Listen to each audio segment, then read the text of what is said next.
أعوذ بالله من الشيطان الرجيم. بسم الله الرحمن الرحيم. كذبت قوم لوط المرسلين إذ قال لهم أخوهم لوط ألا تتقون. صدق الله العظيم. سورۃ الشعراء 8 رکوع ہم نے مکمل کیے ہیں اور آج 9واں رکوع یہاں سے شروع ہو رہا ہے، آیت نمبر 160 سے 160. انشاءاللہ یہ 9واں رکوع ہم مکمل کریں گے. اس میں آج اب ہم قوم لوط کا تذکرہ پڑھنے جا رہے ہیں. اس سے پہلے آپ سب جانتے ہیں کہ قوم سمود یا مختلف قوموں کا جو ہم نے تذکرہ پڑھا، اب آج جو باری اب ہے وہ حضرت لوط علیہ السلام کی قوم کا. یہ آپ سب جانتے ہیں کہ حضرت ابراہیم علیہ السلام کا زمانہ 2000 قبل مسیح کا زمانہ ہے، 2000 قبل مسیح، اور لوط علیہ السلام ابراہیم علیہ السلام کے بھتیجے تھے. اور سدوم کا جو علاقہ ہے، ڈیڈ سی کے جنوب اور مشرق میں جو علاقہ ہے وہ علاقہ ان کا تھا جہاں انہوں نے کام کیا.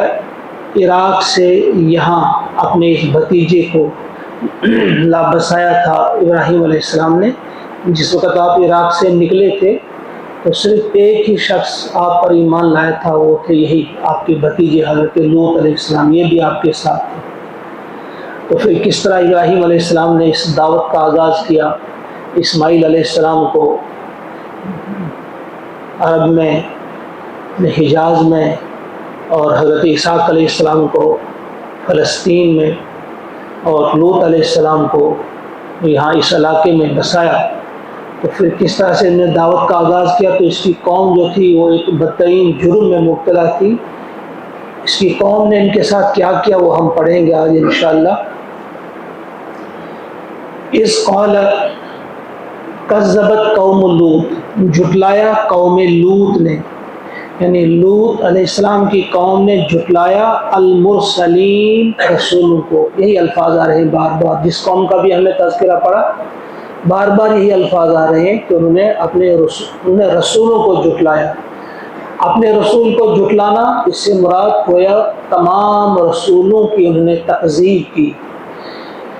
اذ قال لهم اخوهم، جب کہا ان سے ان کے بھائی لوط علیہ السلام نے، الا تتقون، کیا تم ڈرتے نہیں ہو؟ کیا تم اللہ کے قہر سے ڈرتے نہیں ہو؟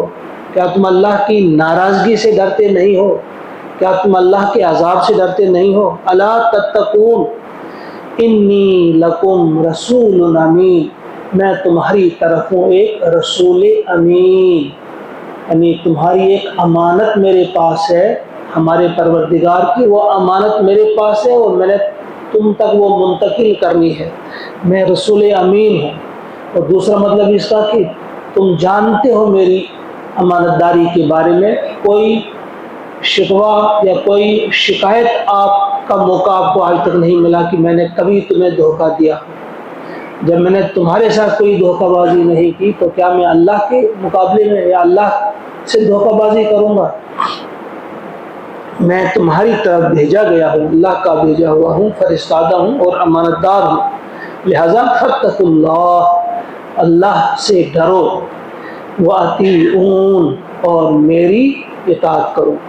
اطیعونی ہے اصل میں، یہ ہر جگہ جہاں بھی ہم نے پڑھا جب ہم رکتے ہیں یا اطیعون، بس تم میری ہی اطاعت کرو. ہر نبی نے یہی بات کہی ہے، فاتقوا اللہ واطیعون، اللہ کا تقوی اختیار کرو، یا کہیں آیا اللہ کی بندگی کرو، واطیعون، اور میری اطاعت کرو، میری فرما برداری کرو. یہی کام رہا ہے تمام رسولوں کا.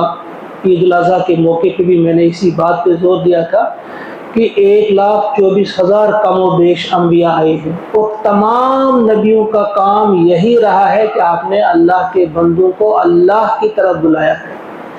اور ان کے ماننے والوں کا کام، ہمارا کام بھی یہی ہونا چاہیے. مین جو ہمارا فوکس ہونا چاہیے مین جو ہمارا ٹارگٹ ہونا چاہیے وہ یہی ہے کہ ہم اللہ کے بندوں کو اللہ کی طرف بلائیں، اللہ کے ساتھ ملانے کا کام کریں۔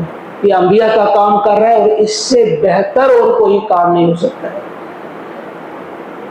وما اسألکم علیہ من اجر، اور فرمایا میں نہیں مانگتا تم سے، وما اسألکم میں تم سے نہیں مانگتا، کوئی سوال نہیں کرتا، علیہ اس کام پر، من اجر کوئی مزدوری، میں آپ سے اس پر کسی قسم کی کوئی اجرت نہیں مانگتا۔ ان اجریہ نہیں ہے میرا اجر، الا مگر، علی رب العالمین رب العالمین، یعنی اس کی مزدوری کی توقع بلکہ یقین ہے مجھے کہ وہ مجھے اللہ تعالیٰ عطا کرے گا۔ اس پر جو مجھے انعام ملنے والا ہے تم سے نہیں ملنے والا، وہ اللہ سے ملنے والا ہے۔ اب ان کی برائی جو ان میں خاص قسم کی برائی ہے، اب تذکرہ اس کا آ رہا ہے، اتأتون الذکران، کیا تم مردوں کے پاس جاتے ہو، من العالمین تمام جہان والوں میں سے، یعنی تمام جہانوں کی جو مخلوقات ہیں انہیں چھوڑ کر آپ مردوں کے پاس جاتے ہو۔ یا اس کا یہ معنی بھی ہے کہ تمام جہان والوں میں پہلی قوم تم ہو جو اس قسم کی فحاشی اور بے حیائی میں مبتلا ہے کہ تم اپنی بیویوں کو چھوڑ کر مردوں کے پاس جاتے ہو۔ اتأتون الذکران من العالمین، اور اس کی تائید دوسری جگہ بھی ہوتی ہے، اسی قرآن پاک میں ہم پہلے بھی پڑھ چکے ہیں، سورہ اعراف میں اس کا تذکرہ ہے، سورہ ہود میں اس کا تذکرہ ہے، آگے بھی ہے کہ یہ پہلی قوم تھی جس نے اس قسم کی چیز اختیار کی کہ عورتوں کو بجائے اپنی بیویوں کے بجائے یہ مردوں کے پاس اپنی شہوت کی آگ کو بجھانے کے لیے جاتے تھے۔ تو فرمایا لوط علیہ السلام ان سے کہتا ہے کہ بھائی تمہیں ہو کیا گیا ہے، تم مردوں کے پاس جاتے ہو، وَتَذَرُونَ اور چھوڑ دیتے ہو، مَا خَلَقَ لَكُمْ رَبُّكُمْ جو کچھ پیدا کیا ہے تمہارے لیے تمہارے رب نے، من ازواجکم تمہاری بیویوں میں سے، یعنی جس چیز کے لیے تمہاری بیویوں کو پیدا کیا ہے اللہ تعالیٰ نے، تم اس چیز کو ان بیویوں کو چھوڑ کر وہ چیز وہاں سے حاصل کرنے کے بجائے تم مردوں کے پاس جاتے ہو۔ بل انتم قوم عادون، بلکہ تم ہو حد سے بڑھ جانے والے، یعنی انسانیت کی حدوں کو تم نے فلان دیا ہے، انسانیت کی حدوں کو توڑ کر تم چلے گئے ہو۔ انسانوں کی کیا بات ہے، بلکہ اس قسم کا جو اس پچھلی آیت کی تفسیر میں کچھ مفسرین نے لکھا ہے کہ یہ پورے جہان میں جس قسم کی کوئی بھی مخلوق ہو یہ صرف انسان ہے، اور انسانوں میں بھی قوم لوط نے ہی اس کا آغاز کیا کہ عورتوں کو چھوڑ کر مردوں کے پاس جاتے تھے، وہ اسے لواطت کہا جاتا ہے۔ انتہائی گندا کام اور انتہائی غلیظ کام جو وہ کرتے تھے، بلکہ دوسری جگہوں پہ یہ ہے اور صورتوں میں اس کا تذکرہ ہے کہ وہ اس قدر ڈھیٹ ہو چکے تھے کہ اب وہ کھلم کھلا یہ کام کرتے تھے، یعنی بغیر کسی پردے کے، اب پردہ بھی وہ نہیں کرتے تھے، بلکہ انتہائی ڈھٹائی ان کے اندر تھی، انتہائی قسم کی گندگی اور غلاظت ان کے ذہنوں میں بھری ہوئی تھی۔ اب جب ان میں لوط علیہ السلام نے نصیحت کی اس قوم کو تو انہوں نے جواب دیا، قالو وہ بولے، لئن لم تنتہی اگر تم باز نہ آئے، انہوں نے کہا گویا کہ تم خاموش رہو لوط، اے لوط خاموش رہو، چپ کرو، اگر تم باز نہ آئے اس چیز سے، تم بار بار ہمیں نصیحت کرتے ہو، بار بار ہمیں سمجھانے لگتے ہو، اگر تم نے یہ نصیحت کرنا چھوڑ نہیں دیا، اگر تم خاموش نہیں رہے، اگر تم باز نہیں آئے اس چیز سے، یا لوط اے لوط، لَتَكُونَنَّ مِنَ الْمُخْرَجِينَ تو تم ہو جاؤ گے ضرور مخرجین میں سے، ان لوگوں میں جن کو ہم نے نکال دیا ہے، یعنی ہم تمہیں جلا وطن کر دیں گے۔ وہ آئے تھے باہر سے ہی، ان کو ابراہیم علیہ السلام نے وہاں لیا تھا، آپ تو عراق سے وہاں پہ گئے تھے، تو کہا جہاں سے آئے ہو وہیں تمہیں بھیج دیں گے، یہاں سے نکال باہر کریں گے تمہیں اگر تم خاموش نہیں رہے، اور ان لوگوں میں تمہارا شمار ہوگا جن کو ہم نے نکالا ہے۔ اس سے پہلے بھی کچھ لوگوں کو نکالا تھا، انہوں نے جلا وطن کیا تھا، وہ بھی اس قسم کی نصیحتیں کرتے تھے، تو کہا تمہارا شمار بھی انہی میں ہوگا جن کو ہم یہاں سے پہلے بھی نکال باہر کر چکے۔ اگر تم خاموش نہیں رہے، تم باز نہیں آئے یہ نصیحت کرنے سے، وائز بننا چھوڑ دو، مقرر بننا چھوڑ دو، تقریریں بند کر دو، ورنہ ہم تمہیں یہاں سے نکال دیں گے۔ قال، تو لوط علیہ السلام بولے انی، بے شک میں، لعملکم، تمہارے اس عمل سے، من القالین، نفرت کرنے والوں میں سے ہوں۔ قالین نفرت کرنے والے، قلا نفرت کو کہتے ہیں، جیسے سورہ والضحیٰ میں ہے ما ودعک ربک وما قلا، تمہیں تمہارے رب نے نہیں چھوڑا، وما قلا، اور نہ وہ تم سے نفرت کرتا ہے، نہ وہ تم سے بیزار ہے۔ قلا نفرت کرنے کو کہتے ہیں، قالین نفرت کرنے والے، یعنی میں تم سے، اس کے معنی جو آئے ہیں عربی ڈکشنری میں، انہوں نے کہا ہے کہ حد درجہ کسی چیز سے بغض رکھنا، حد درجہ کسی چیز سے نفرت کرنا۔ تو عام انسان بھی اس غیر فطری چیز سے جو ہے گھن کھاتا ہے، نفرت کرتا ہے، پھر جو نبی ہوگا انہیں کس قدر اس سے تکلیف پہنچتی ہوگی اور کس قدر اس سے نفرت کرتے ہوں گے، اس کا اظہار کیا لوط علیہ السلام نے، کہا انی لعملکم من القالین، میں تو حد درجہ بیزار ہوں، میں تو بہت ہی نفرت کرنے والا ہوں اس کام سے جو تم یہ کرتے ہو۔ جب دیکھا انہوں نے کہ میری نصیحت نہیں مان رہے تو پھر انہوں نے دعا کی اللہ سے، ربی، اے میرے رب، نجنی، مجھے نجات دے دے، وَأَهْلِي، اور میرے گھر والوں کو بھی نجات دے دے، مما یعملون، اس چیز سے جو یہ کرتے ہیں، یعنی اس عمل سے جو یہ عمل کرتے ہیں، یہ جو گندا کام کرتے ہیں، اس کی شامت سے، اس کی اس چیز سے ہمیں نجات دے دے، ہمیں بچا۔ اس کے ایک معنی تو یہ ہے کہ کہیں ہماری اولاد میں اس قسم کے وہ جراثیم نہ آنے پائیں، ایک اس کا مطلب یہ ہے۔ دوسرا مطلب یہ ہے کہ اس پر جو ان پر عذاب آنے والا ہے، اس عذاب میں کہیں ہم بھی نہ آ جائیں، اس کی شامت سے، اس کی اس عذاب سے، اس کی اس پریشانیوں سے ہمیں محفوظ رکھ، مجھے بھی اور میرے گھر والوں کو بھی۔ پھر اللہ تعالیٰ نے فرمایا فَنَجَّيْنَاهُ، ہم نے نجات دی اسے، وَأَهْلَهُ، اور اس کے گھر والوں کو، اجمعین، سب کو ہم نے بچا لیا، نجات دے دی، لوط علیہ السلام کو بھی اور ان کے گھر والوں کو بھی، الا عجوزا، سوائے ایک بڑھیا کے، فی الغابرین، جو پیچھے رہ جانے والوں میں سے تھی، وہ لوط علیہ السلام کی بیوی تھی، جس طرح سے ان کا تذکرہ دوسری جگہ بھی آیا ہے قرآن پاک میں کہ نوح علیہ السلام کی بیوی اور لوط علیہ السلام کی بیوی، یہ دونوں جو تھیں یہ مخالف تھیں، یہ ایمان نہیں لا چکی تھی اپنے شوہروں کے دین پہ، اپنے نبی کو نہیں مانا انہوں نے، بلکہ یہ جو تھی، اس کا تذکرہ ملتا ہے کہ یہی اطلاع دیتی، جس وقت وہ عذاب لے کر فرشتے آئے آپ کے گھر میں انتہائی خوبصورت جوانوں کی شکل میں، تو وہ جب انہوں نے دیکھے وہ تو پاگل ہو گئے، وہ دوڑنے لگے اس گھر کی طرف، تو وہ جو اطلاع دی تھی کہ یہاں مہمان آئے ہیں، اس کی اس بیوی نہیں دی، لوط علیہ السلام کی بیوی نہیں، ان کو اطلاع دی تھی کہ یہاں خوبصورت جوان آئے ہیں۔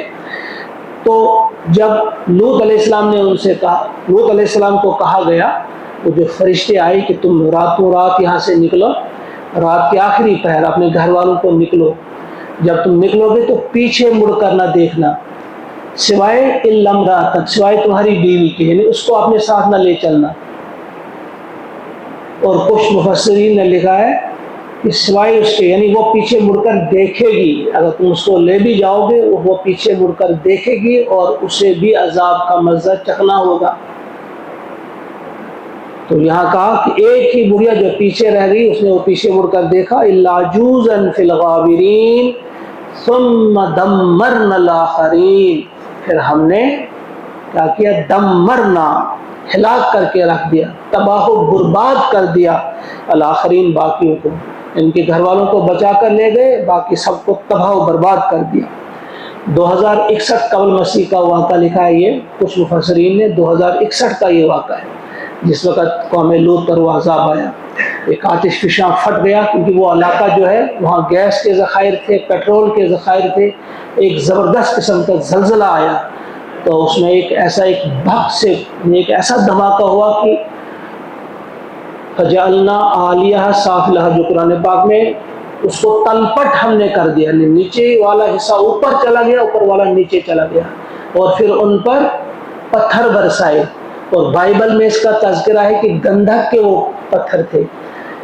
اور مزید تذکرہ یہ ہے کہ جب ہیبرون سے ابراہیم علیہ السلام وہاں دیکھنے گئے کہ وہ کس حال میں ہے، تو انہوں نے دور سے ہی اس بستی کو دیکھا، سدوم اور حمورہ کی بستیاں جو تھی جہاں یہ آباد تھی قوم، کہ دیکھا کہ وہاں سے دھواں اٹھ رہا ہے، جیسے کسی مٹی سے دھواں اٹھ رہا ہو.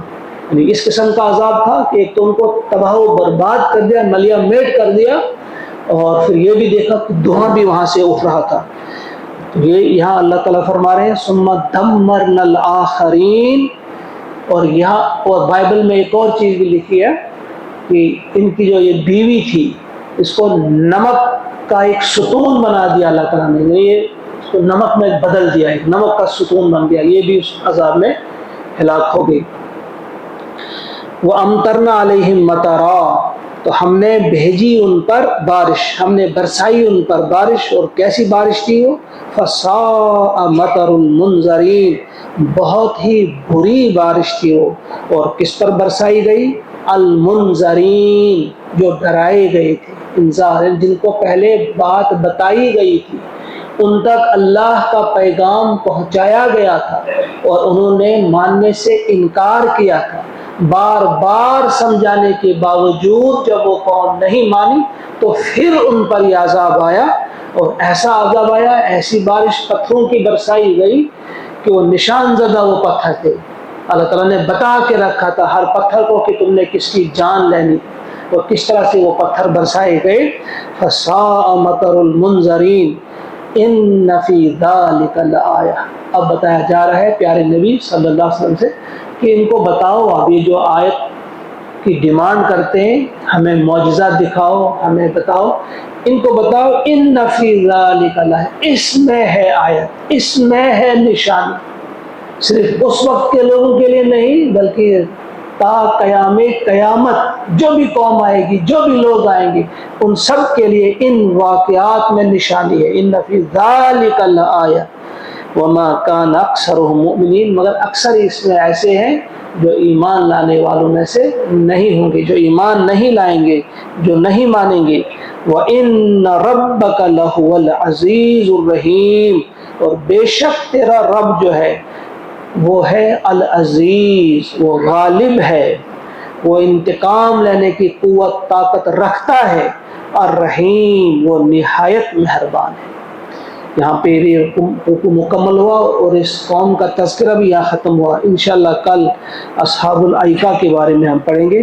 یہ آیت نمبر 175 تک آج ہم نے کمپلیٹ کیا. اللہ سے دعا ہے کہ ان آیات سے، ان نشانیوں سے اللہ تعالی ہمیں سبق حاصل کرنے کی توفیق عطا فرمائے. ہمیں اللہ تعالیٰ اپنے حفظ و امان میں رکھے، اور جو کام سپرد کیا ہے ہمارے سپرد کیا اللہ تعالیٰ نے اور اللہ کے آخری نبی محمد عربی صلی اللہ علیہ وسلم نے، اس کام کو انجام دینے کی ہم سب کو اللہ تعالیٰ توفیق عطا فرمائے. اللہم ارحمنا بالقرآن واجعلہ لنا اماما ونورا وہدا ورحمہ واجعلہ لنا حجتا یا رب العالمین. ربنا تقبل منا انک انت السمیع العلیم. آمین ثم آمین. السلام علیکم.